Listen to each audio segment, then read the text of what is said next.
ಹಿಂದೂಗಳನ್ನೇ target ಮಾಡಲಾಯಿತು. ಭಯೋತ್ಪಾದಕರಿಗೆ ಧರ್ಮವಿಲ್ಲ, ಎಲ್ಲರೂ ಒಂದು ಮಾತಿನ ಭಯೋತ್ಪಾದಕರಿಗೆ ಧರ್ಮವಿಲ್ಲ, ಎಲ್ಲರೂ ಭಯೋತ್ಪಾದಕರೇ.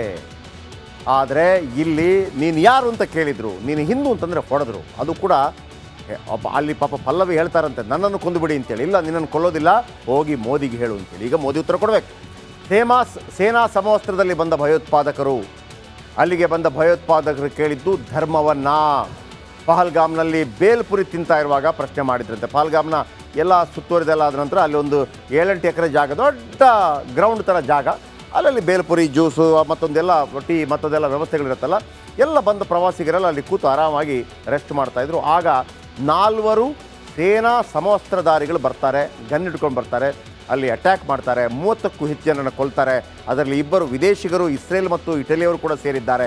ಆಮೇಲೆ ಕರ್ನಾಟಕದ ಮಂಜುನಾಥ್ ಕೂಡ ಸೇರಿದ್ದಾರೆ. ಕೇವಲ ಪುರುಷರನ್ನು ಮಾತ್ರ ಟಾರ್ಗೆಟ್ ಮಾಡ್ತಾರೆ. ಹೆಸರು ಕೇಳ್ತಾರೆ, ಧರ್ಮ ಕೇಳ್ತಾರೆ. ಹಿಂದೂಗಳಾಗಿದ್ದರೆ ಮಾತ್ರ ಅವರನ್ನು ಕೊಲ್ತಾರೆ. ನಾನು ಮುಸ್ಲಿಂ ಅಲ್ಲ ಎಂದವರ ತಲೆ ಸೀಳ್ತಾ ಇದ್ದು ಬುಲೆಟ್.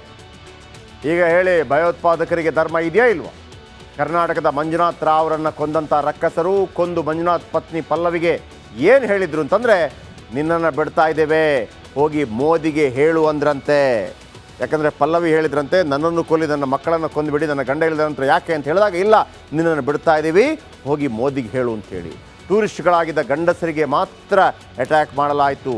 ಹನಿಮೂನ್ಗೆ ಬಂದ ದಂಪತಿಗಳನ್ನೇ ಹುಡುಕಿ ಕೊಲ್ಲಲಾಯಿತು. ಗಂಡ ಹಿಂದೂ ಆಗಿದ್ದರೆ ಪತ್ನಿ ಮುಂದೆನೇ ಕೊಲ್ತಾ ಇದ್ರಂತೆ. ಹಿಂದೂಗಳನ್ನೇ ಟಾರ್ಗೆಟ್ ಮಾಡಲಾಯಿತು. ಭಯೋತ್ಪಾದಕರಿಗೆ ಧರ್ಮವಿಲ್ಲ, ಎಲ್ಲರೂ ಒಂದು ಮಾತಿನ ಭಯೋತ್ಪಾದಕರಿಗೆ ಧರ್ಮವಿಲ್ಲ, ಎಲ್ಲರೂ ಭಯೋತ್ಪಾದಕರೇ. ಆದರೆ ಇಲ್ಲಿ ನೀನು ಯಾರು ಅಂತ ಕೇಳಿದರು, ನೀನು ಹಿಂದೂ ಅಂತಂದರೆ ಹೊಡೆದ್ರು. ಅದು ಕೂಡ ಅಲ್ಲಿ ಪಾಪ ಪಲ್ಲವಿ ಹೇಳ್ತಾರಂತೆ, ನನ್ನನ್ನು ಕೊಂದುಬಿಡಿ ಅಂತೇಳಿ. ಇಲ್ಲ, ನಿನ್ನನ್ನು ಕೊಲ್ಲೋದಿಲ್ಲ, ಹೋಗಿ ಮೋದಿಗೆ ಹೇಳು ಅಂತೇಳಿ. ಈಗ ಮೋದಿ ಉತ್ತರ ಕೊಡಬೇಕು. ಸೇನಾ ಸಮವಸ್ತ್ರದಲ್ಲಿ ಬಂದ ಭಯೋತ್ಪಾದಕರು, ಅಲ್ಲಿಗೆ ಬಂದ ಭಯೋತ್ಪಾದಕರು ಕೇಳಿದ್ದು ಧರ್ಮವನ್ನು.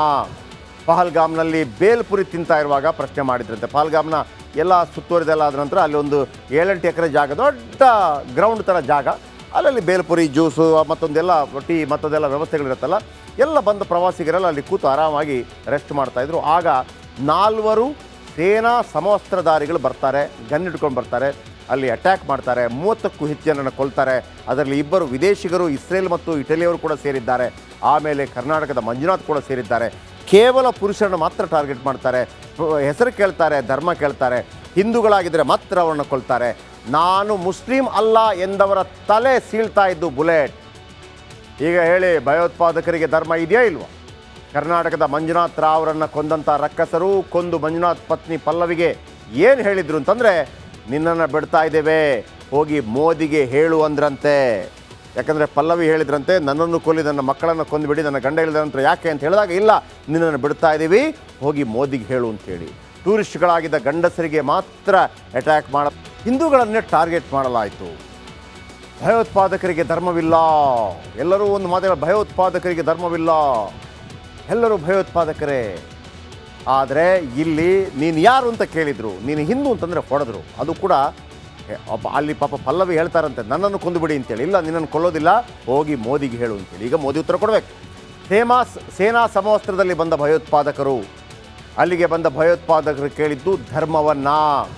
ಪಹಲ್ಗಾಮ್ನಲ್ಲಿ ಬೇಲ್ಪುರಿ ತಿಂತಾ ಇರುವಾಗ ಪ್ರಶ್ನೆ ಮಾಡಿದ್ರಂತೆ. ಪಹಲ್ಗಾಮ್ನ ಎಲ್ಲ ಸುತ್ತುವರಿದೆಲ್ಲ ಆದ ನಂತರ ಅಲ್ಲಿ ಒಂದು 7-8 ಎಕರೆ ಜಾಗ, ದೊಡ್ಡ ಗ್ರೌಂಡ್ ಥರ ಜಾಗ, ಅಲ್ಲಲ್ಲಿ ಬೇಲ್ಪುರಿ ಜ್ಯೂಸು ಮತ್ತೊಂದೆಲ್ಲ ಟೀ ಮತ್ತೊಂದೆಲ್ಲ ವ್ಯವಸ್ಥೆಗಳಿರುತ್ತಲ್ಲ, ಎಲ್ಲ ಬಂದ ಪ್ರವಾಸಿಗರೆಲ್ಲ ಅಲ್ಲಿ ಕೂತು ಆರಾಮಾಗಿ ರೆಸ್ಟ್ ಮಾಡ್ತಾಯಿದ್ರು. ಆಗ 4 ಸೇನಾ ಸಮವಸ್ತ್ರಧಾರಿಗಳು ಬರ್ತಾರೆ, ಗನ್ ಇಟ್ಕೊಂಡು ಬರ್ತಾರೆ, ಅಲ್ಲಿ ಅಟ್ಯಾಕ್ ಮಾಡ್ತಾರೆ. 30ಕ್ಕೂ ಹೆಚ್ಚು ಜನರನ್ನು ಕೊಲ್ತಾರೆ.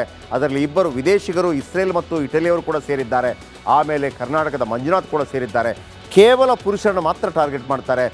ಹೆಸರು ಕೇಳ್ತಾರೆ, ಧರ್ಮ ಕೇಳ್ತಾರೆ. ಹಿಂದೂಗಳಾಗಿದ್ದರೆ ಮಾತ್ರ ಅವರನ್ನು ಕೊಲ್ತಾರೆ.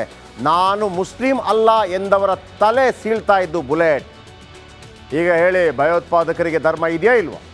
ಕರ್ನಾಟಕದ ಮಂಜುನಾಥ್ ರಾವ್ರನ್ನು ಕೊಂದಂಥ ರಕ್ಕಸರು ಕೊಂದು ಮಂಜುನಾಥ್ ಪತ್ನಿ ಪಲ್ಲವಿಗೆ ಏನು ಹೇಳಿದ್ರು ಅಂತಂದರೆ, ನಿನ್ನನ್ನು ಬಿಡ್ತಾ ಇದ್ದೇವೆ, ಹೋಗಿ ಮೋದಿಗೆ ಹೇಳು ಅಂದ್ರಂತೆ. ಯಾಕಂದರೆ ಪಲ್ಲವಿ ಹೇಳಿದ್ರಂತೆ, ನನ್ನನ್ನು ಕೊಲ್ಲಿ, ನನ್ನ ಮಕ್ಕಳನ್ನು ಕೊಂದುಬಿಡಿ, ನನ್ನ ಗಂಡ ಹೇಳಿದ್ರಂತ. ಯಾಕೆ ಅಂತ ಹೇಳಿದಾಗ, ಇಲ್ಲ, ನಿನ್ನನ್ನು ಬಿಡ್ತಾ ಇದ್ದೀವಿ, ಹೋಗಿ ಮೋದಿಗೆ ಹೇಳು ಅಂತೇಳಿ. ಟೂರಿಸ್ಟ್ಗಳಾಗಿದ್ದ ಗಂಡಸರಿಗೆ ಮಾತ್ರ ಅಟ್ಯಾಕ್ ಮಾಡಲಾಯಿತು. ಹನಿಮೂನ್ಗೆ ಬಂದ ದಂಪತಿಗಳನ್ನೇ ಹುಡುಕಿ ಕೊಲ್ಲಲಾಯಿತು.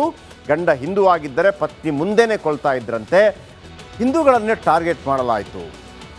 ಭಯೋತ್ಪಾದಕರಿಗೆ ಧರ್ಮವಿಲ್ಲ, ಎಲ್ಲರೂ ಒಂದು ಮಾತು, ಭಯೋತ್ಪಾದಕರಿಗೆ ಧರ್ಮವಿಲ್ಲ, ಎಲ್ಲರೂ ಭಯೋತ್ಪಾದಕರೇ. ಆದರೆ ಇಲ್ಲಿ ನೀನು ಯಾರು ಅಂತ ಕೇಳಿದರು, ನೀನು ಹಿಂದೂ ಅಂತಂದರೆ ಹೊಡೆದ್ರು. ಅದು ಕೂಡ ಅಲ್ಲಿ ಪಾಪ ಪಲ್ಲವಿ ಹೇಳ್ತಾರಂತೆ, ನನ್ನನ್ನು ಕೊಂದುಬಿಡಿ ಅಂತೇಳಿ. ಇಲ್ಲ, ನಿನ್ನನ್ನು ಕೊಲ್ಲೋದಿಲ್ಲ, ಹೋಗಿ ಮೋದಿಗೆ ಹೇಳು ಅಂತೇಳಿ. ಈಗ ಮೋದಿ ಉತ್ತರ ಕೊಡಬೇಕು. ಸೇನಾ ಸಮವಸ್ತ್ರದಲ್ಲಿ ಬಂದ ಭಯೋತ್ಪಾದಕರು, ಅಲ್ಲಿಗೆ ಬಂದ ಭಯೋತ್ಪಾದಕರು ಕೇಳಿದ್ದು ಧರ್ಮವನ್ನು. ಪಹಲ್ಗಾಮ್ನಲ್ಲಿ ಬೇಲ್ಪುರಿ ತಿಂತಾ ಇರುವಾಗ ಪ್ರಶ್ನೆ ಮಾಡಿದ್ರಂತೆ. ಪಹಲ್ಗಾಮ್ನ ಎಲ್ಲ ಸುತ್ತುವರಿದೆಲ್ಲ ಆದ ನಂತರ ಅಲ್ಲಿ ಒಂದು 7-8 ಎಕರೆ ಜಾಗ, ದೊಡ್ಡ ಗ್ರೌಂಡ್ ಥರ ಜಾಗ, ಅಲ್ಲಲ್ಲಿ ಬೇಲ್ಪುರಿ ಜ್ಯೂಸು ಮತ್ತೊಂದೆಲ್ಲ ಟೀ ಮತ್ತೊಂದೆಲ್ಲ ವ್ಯವಸ್ಥೆಗಳಿರುತ್ತಲ್ಲ, ಎಲ್ಲ ಬಂದ ಪ್ರವಾಸಿಗರೆಲ್ಲ ಅಲ್ಲಿ ಕೂತು ಆರಾಮಾಗಿ ರೆಸ್ಟ್ ಮಾಡ್ತಾಯಿದ್ರು. ಆಗ 4 ಸೇನಾ ಸಮವಸ್ತ್ರಧಾರಿಗಳು ಬರ್ತಾರೆ, ಗನ್ ಇಟ್ಕೊಂಡು ಬರ್ತಾರೆ, ಅಲ್ಲಿ ಅಟ್ಯಾಕ್ ಮಾಡ್ತಾರೆ. 30ಕ್ಕೂ ಹೆಚ್ಚು ಜನರನ್ನು ಕೊಲ್ತಾರೆ. ಅದರಲ್ಲಿ 2 ವಿದೇಶಿಗರು, ಇಸ್ರೇಲ್ ಮತ್ತು ಇಟಲಿಯವರು ಕೂಡ ಸೇರಿದ್ದಾರೆ. ಆಮೇಲೆ ಕರ್ನಾಟಕದ ಮಂಜುನಾಥ್ ಕೂಡ ಸೇರಿದ್ದಾರೆ. ಕೇವಲ ಪುರುಷರನ್ನು ಮಾತ್ರ ಟಾರ್ಗೆಟ್ ಮಾಡ್ತಾರೆ. ಹೆಸರು ಕೇಳ್ತಾರೆ, ಧರ್ಮ ಕೇಳ್ತಾರೆ. ಹಿಂದೂಗಳಾಗಿದ್ದರೆ ಮಾತ್ರ ಅವರನ್ನು ಕೊಲ್ತಾರೆ. ನಾನು ಮುಸ್ಲಿಂ ಅಲ್ಲ ಎಂದವರ ತಲೆ ಸೀಳ್ತಾ ಇದ್ದು ಬುಲೆಟ್. ಈಗ ಹೇಳಿ, ಭಯೋತ್ಪಾದಕರಿಗೆ ಧರ್ಮ ಇದೆಯಾ ಇಲ್ವಾ? ಕರ್ನಾಟಕದ ಮಂಜುನಾಥ್ ರಾವ್ ಅವರನ್ನು ಕೊಂದಂಥ ರಕ್ಕಸರು ಕೊಂದು ಮಂಜುನಾಥ್ ಪತ್ನಿ ಪಲ್ಲವಿಗೆ ಏನು ಹೇಳಿದ್ರು ಅಂತಂದರೆ, ನಿನ್ನನ್ನು ಬಿಡ್ತಾ ಇದ್ದೇವೆ, ಹೋಗಿ ಮೋದಿಗೆ ಹೇಳು ಅಂದ್ರಂತೆ. ಯಾಕಂದರೆ ಪಲ್ಲವಿ ಹೇಳಿದ್ರಂತೆ, ನನ್ನನ್ನು ಕೊಲ್ಲಿ, ನನ್ನ ಮಕ್ಕಳನ್ನು ಕೊಂದುಬಿಡಿ, ನನ್ನ ಗಂಡ ಹೇಳಿದ್ರಂತ. ಯಾಕೆ ಅಂತ ಹೇಳಿದಾಗ, ಇಲ್ಲ, ನಿನ್ನನ್ನು ಬಿಡ್ತಾ ಇದ್ದೀವಿ, ಹೋಗಿ ಮೋದಿಗೆ ಹೇಳು ಅಂತೇಳಿ. ಟೂರಿಸ್ಟ್ಗಳಾಗಿದ್ದ ಗಂಡಸರಿಗೆ ಮಾತ್ರ ಅಟ್ಯಾಕ್ ಮಾಡಲಾಯಿತು. ಹನಿಮೂನ್ಗೆ ಬಂದ ದಂಪತಿಗಳನ್ನೇ ಹುಡುಕಿ ಕೊಲ್ಲಲಾಯಿತು. ಗಂಡ ಹಿಂದೂ ಆಗಿದ್ದರೆ ಪತ್ನಿ ಮುಂದೆನೇ ಕೊಲ್ತಾ ಇದ್ರಂತೆ.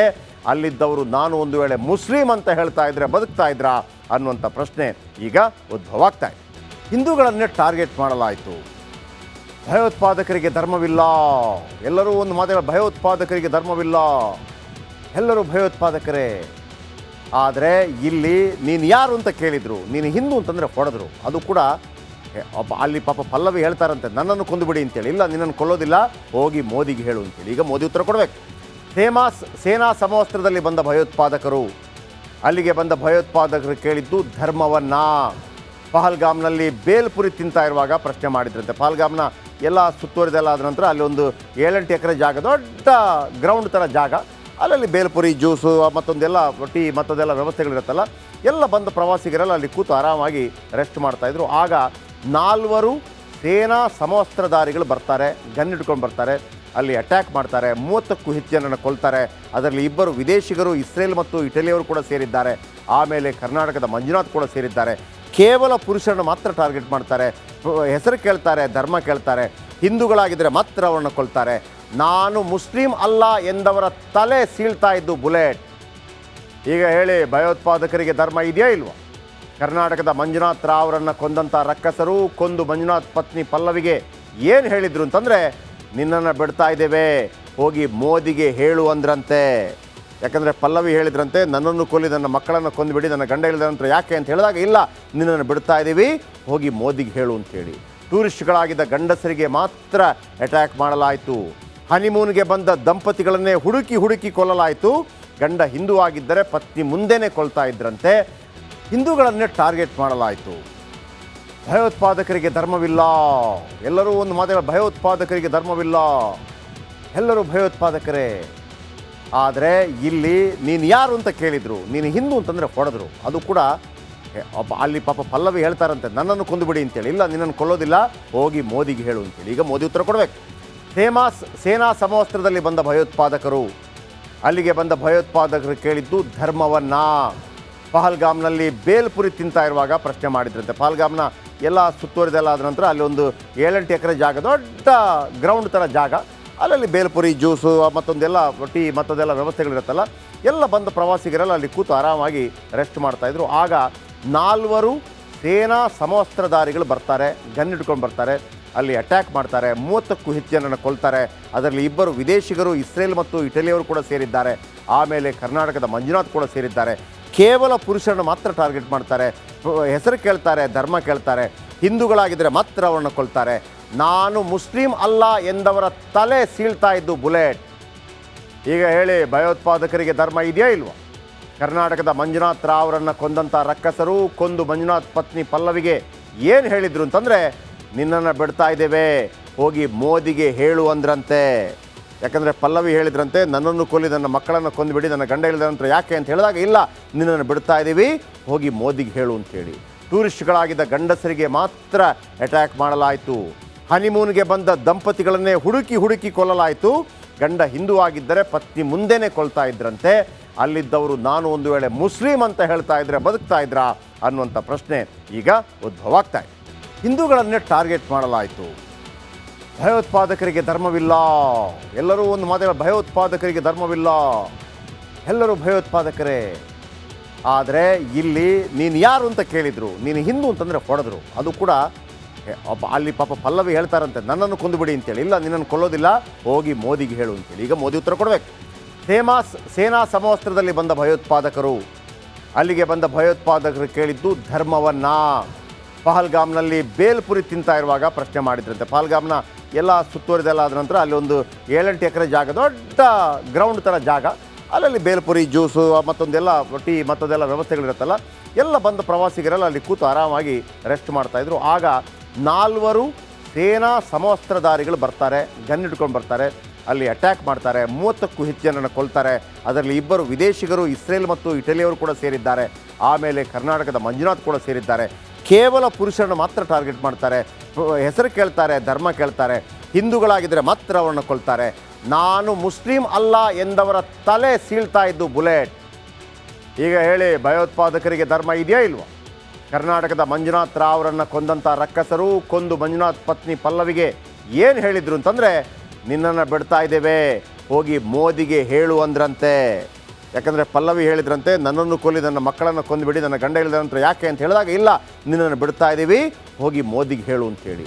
ಟೂರಿಸ್ಟ್ಗಳಾಗಿದ್ದ ಗಂಡಸರಿಗೆ ಮಾತ್ರ ಅಟ್ಯಾಕ್ ಮಾಡಲಾಯಿತು. ಹನಿಮೂನ್ಗೆ ಬಂದ ದಂಪತಿಗಳನ್ನೇ ಹುಡುಕಿ ಹುಡುಕಿ ಕೊಲ್ಲಲಾಯಿತು. ಗಂಡ ಹಿಂದೂ ಆಗಿದ್ದರೆ ಪತ್ನಿ ಮುಂದೆನೇ ಕೊಲ್ತಾ ಇದ್ರಂತೆ. ಹಿಂದೂಗಳನ್ನೇ ಟಾರ್ಗೆಟ್ ಮಾಡಲಾಯಿತು. ಭಯೋತ್ಪಾದಕರಿಗೆ ಧರ್ಮವಿಲ್ಲ, ಎಲ್ಲರೂ ಒಂದು ಮಾತಿನ ಭಯೋತ್ಪಾದಕರಿಗೆ ಧರ್ಮವಿಲ್ಲ, ಎಲ್ಲರೂ ಭಯೋತ್ಪಾದಕರೇ. ಆದರೆ ಇಲ್ಲಿ ನೀನು ಯಾರು ಅಂತ ಕೇಳಿದರು, ನೀನು ಹಿಂದೂ ಅಂತಂದರೆ ಹೊಡೆದ್ರು. ಅದು ಕೂಡ ಅಲ್ಲಿ ಪಾಪ ಪಲ್ಲವಿ ಹೇಳ್ತಾರಂತೆ, ನನ್ನನ್ನು ಕೊಂದುಬಿಡಿ ಅಂತೇಳಿ. ಇಲ್ಲ ನಿನ್ನನ್ನು ಕೊಲ್ಲೋದಿಲ್ಲ, ಹೋಗಿ ಮೋದಿಗೆ ಹೇಳು ಅಂತೇಳಿ. ಈಗ ಮೋದಿ ಉತ್ತರ ಕೊಡಬೇಕು. ಸೇನಾ ಸಮವಸ್ತ್ರದಲ್ಲಿ ಬಂದ ಭಯೋತ್ಪಾದಕರು, ಅಲ್ಲಿಗೆ ಬಂದ ಭಯೋತ್ಪಾದಕರು ಕೇಳಿದ್ದು ಧರ್ಮವನ್ನು. ಪಹಲ್ಗಾಮ್ನಲ್ಲಿ ಬೇಲ್ಪುರಿ ತಿಂತಾ ಇರುವಾಗ ಪ್ರಶ್ನೆ ಮಾಡಿದ್ರಂತೆ. ಪಹಲ್ಗಾಮ್ನ ಎಲ್ಲ ಸುತ್ತುವರಿದೆಲ್ಲ ಆದ ನಂತರ ಅಲ್ಲಿ ಒಂದು 7-8 ಎಕರೆ ಜಾಗ, ದೊಡ್ಡ ಗ್ರೌಂಡ್ ಥರ ಜಾಗ, ಅಲ್ಲಲ್ಲಿ ಬೇಲ್ಪುರಿ ಜ್ಯೂಸು ಮತ್ತೊಂದೆಲ್ಲ ಟೀ ಮತ್ತೊಂದೆಲ್ಲ ವ್ಯವಸ್ಥೆಗಳಿರುತ್ತಲ್ಲ, ಎಲ್ಲ ಬಂದ ಪ್ರವಾಸಿಗರೆಲ್ಲ ಅಲ್ಲಿ ಕೂತು ಆರಾಮಾಗಿ ರೆಸ್ಟ್ ಮಾಡ್ತಾಯಿದ್ರು. ಆಗ 4 ಸೇನಾ ಸಮವಸ್ತ್ರಧಾರಿಗಳು ಬರ್ತಾರೆ, ಗನ್ ಹಿಡ್ಕೊಂಡು ಬರ್ತಾರೆ, ಅಲ್ಲಿ ಅಟ್ಯಾಕ್ ಮಾಡ್ತಾರೆ. 30ಕ್ಕೂ ಹೆಚ್ಚು ಜನರನ್ನು ಕೊಲ್ತಾರೆ. ಅದರಲ್ಲಿ 2 ವಿದೇಶಿಗರು, ಇಸ್ರೇಲ್ ಮತ್ತು ಇಟಲಿಯವರು ಕೂಡ ಸೇರಿದ್ದಾರೆ. ಆಮೇಲೆ ಕರ್ನಾಟಕದ ಮಂಜುನಾಥ್ ಕೂಡ ಸೇರಿದ್ದಾರೆ. ಕೇವಲ ಪುರುಷರನ್ನು ಮಾತ್ರ ಟಾರ್ಗೆಟ್ ಮಾಡ್ತಾರೆ. ಹೆಸರು ಕೇಳ್ತಾರೆ, ಧರ್ಮ ಕೇಳ್ತಾರೆ. ಹಿಂದೂಗಳಾಗಿದ್ದರೆ ಮಾತ್ರ ಅವರನ್ನು ಕೊಲ್ತಾರೆ. ನಾನು ಮುಸ್ಲಿಂ ಅಲ್ಲ ಎಂದವರ ತಲೆ ಸೀಳ್ತಾ ಇದ್ದು ಬುಲೆಟ್. ಈಗ ಹೇಳಿ, ಭಯೋತ್ಪಾದಕರಿಗೆ ಧರ್ಮ ಇದೆಯಾ ಇಲ್ವಾ? ಕರ್ನಾಟಕದ ಮಂಜುನಾಥ್ ರಾವ್ ಅವರನ್ನು ಕೊಂದಂಥ ರಕ್ಕಸರು ಕೊಂದು ಮಂಜುನಾಥ್ ಪತ್ನಿ ಪಲ್ಲವಿಗೆ ಏನು ಹೇಳಿದರು ಅಂತಂದರೆ, ನಿನ್ನನ್ನು ಬಿಡ್ತಾ ಇದ್ದೇವೆ, ಹೋಗಿ ಮೋದಿಗೆ ಹೇಳು ಅಂದ್ರಂತೆ. ಯಾಕಂದರೆ ಪಲ್ಲವಿ ಹೇಳಿದ್ರಂತೆ, ನನ್ನನ್ನು ಕೊಲ್ಲಿ ನನ್ನ ಮಕ್ಕಳನ್ನು ಕೊಂದುಬಿಡಿ, ನನ್ನ ಗಂಡ ಹೇಳಿದ ನಂತರ ಯಾಕೆ ಅಂತ ಹೇಳಿದಾಗ, ಇಲ್ಲ ನಿನ್ನನ್ನು ಬಿಡ್ತಾ ಇದ್ದೀವಿ, ಹೋಗಿ ಮೋದಿಗೆ ಹೇಳು ಅಂತೇಳಿ. ಟೂರಿಸ್ಟ್ಗಳಾಗಿದ್ದ ಗಂಡಸರಿಗೆ ಮಾತ್ರ ಅಟ್ಯಾಕ್ ಮಾಡಲಾಯಿತು. ಹನಿಮೂನ್ಗೆ ಬಂದ ದಂಪತಿಗಳನ್ನೇ ಹುಡುಕಿ ಹುಡುಕಿ ಕೊಲ್ಲಲಾಯಿತು. ಗಂಡ ಹಿಂದೂ ಆಗಿದ್ದರೆ ಪತ್ನಿ ಮುಂದೆನೇ ಕೊಲ್ತಾ ಇದ್ರಂತೆ. ಅಲ್ಲಿದ್ದವರು ನಾನು ಒಂದು ವೇಳೆ ಮುಸ್ಲಿಂ ಅಂತ ಹೇಳ್ತಾ ಇದ್ರೆ ಬದುಕ್ತಾ ಇದ್ರಾ ಅನ್ನುವಂಥ ಪ್ರಶ್ನೆ ಈಗ